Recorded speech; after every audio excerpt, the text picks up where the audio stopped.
front of me is ZTE Blade A35e, and today I would like to show you how you can operate vibration settings.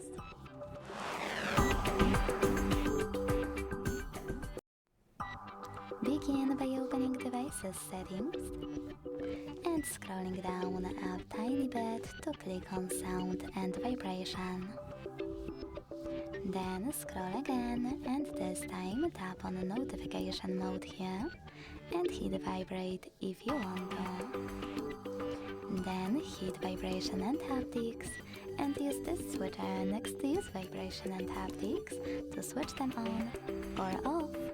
If you decided to enable them, you can click on all of those switchers next to all of those features to enable or disable vibrations for you. Go back, scroll all the way down, and last but not least, use those two switchers, one next to charging sounds and vibration, and second one next to always show icon when in vibrate mode, to manage those two as well.